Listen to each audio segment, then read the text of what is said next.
after the huge success of മർമാണി താത്തയുടെ ഗജരാജകുണ്ട്.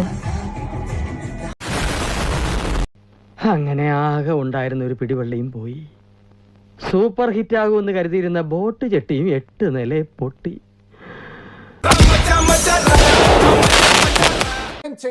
സാക്ഷാൽ Shankar direct ചെയ്തിട്ടുള്ള സിനിമയാണ് അപരാധം, കാട്ടാക്കൂസ് അപരാധം.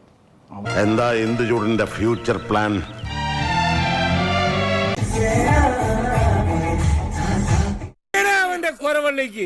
ഇനി ചെവി തോണ്ടാൻ പോലും നീ പേന എടുത്തെന്നറിഞ്ഞ നിന്റെ കൈ ഞാൻ വെട്ടു. ഗെയിം ചേഞ്ചറിലെ ഗാനങ്ങൾക്ക് മാത്രമായി 92 കോടിയോളം രൂപയാണ് ശങ്കർ ചെലവാക്കിയതെന്നുള്ള റിപ്പോർട്ടുകളും വരുന്നുണ്ട്. എന്റെ കാശ് നശിപ്പിക്കാൻ വേണ്ടി മാത്രം പറിച്ചു വിട്ടിരിക്കാണോ തന്നെ. ഈ ബ്ലഡി ഫൂളുമായിട്ടുള്ള കൂട്ടുകെട്ടും നിങ്ങൾക്ക് അത്ര നല്ലതല്ല. ഞാൻ 2 ആളോടും കൂടിയിട്ട് പറയണേ. ഗ്രഹണം ബാധിച്ചാലും അതിനൊരു സമയമുണ്ട്. സൂര്യൻ ആ കറുത്ത മറവിട്ട് പുറത്തു.